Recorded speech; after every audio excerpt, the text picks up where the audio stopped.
So we have another playable race that I love, and you know I love oozes and gelatinous cubes. I have too many of them in my home, not real ones, but plasmoids.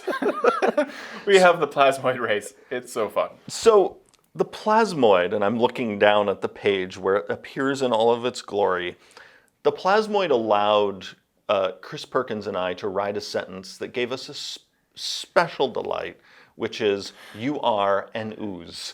It was a sentence he and I weren't sure we would ever write, and we were delighted to do so. And so, yes, the plasmoid allows someone to really realize their ooze fantasy. Blobs that have sort of nerve ganglia and eye spots so that they can see, but their sensory organs, all of their organs are very different from a skeletal creature like you or I. And playing an ooze can be a whole lot of fun, right?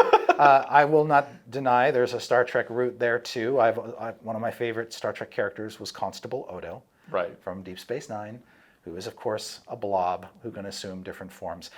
Plasmoid is slightly different because they're not replicating other creatures. Yeah. They're still blobs, but they can extrude limbs so that they can create legs and those vague sort of head for themselves and send out pseudopods and stuff like that. And when they sleep or rest, they just sort of flatten out into a puddle. Especially, well, my obsession with gelatinous cubes alone.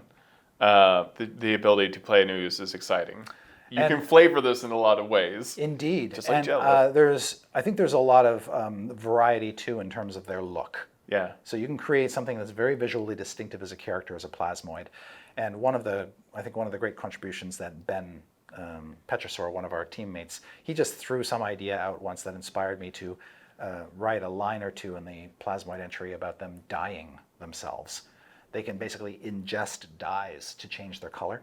Oh, that's fantastic. And I thought that's just kind of a lovely bit of texture. So you go to Odo, which tells me a lot about you, and I immediately saw the plasmoid. I'm like, Path of the Beast, Barbarian, Venom. Like, I'm just going to be a symbiote. Okay. I see. I'm just going to be a plasmoid that eats everyone. I'm just going to be the blob. Yeah. That sort of affixes Futurama style to different creatures and feeds on them. And yeah. That's disturbing. And so, now you can be these amorphous people who can adopt various shapes. I'm imagining all sorts of shenanigans of, the plasmoid who's, over there in the corner just looking like a beanbag. And I'm thinking of beanbags because of the time period that plasmoids were originally created in. Or looks like the lamp over in the other corner. So I am running a Spelljammer campaign, and already we've had 3 plasmoids with a rotating group of people, and it's alarming how much people love the plasmoid. I've seen an assassin plasmoid because they can ooze through cracks. I've seen a soul knife plasmoid. They're very good at being roguish, but also very good at grappling. People have kind of fallen in love, and the art again is like they look like anywhere from like humanoid gumdrops to just gumdrops. Yes. I'm particularly fond in the book of the plasmoid monk. Yes, the plasmoid monk makes a statement. Also, riding a giant space hamster is pretty impressive. How can you not love the ooze riding the hamster? we defy you.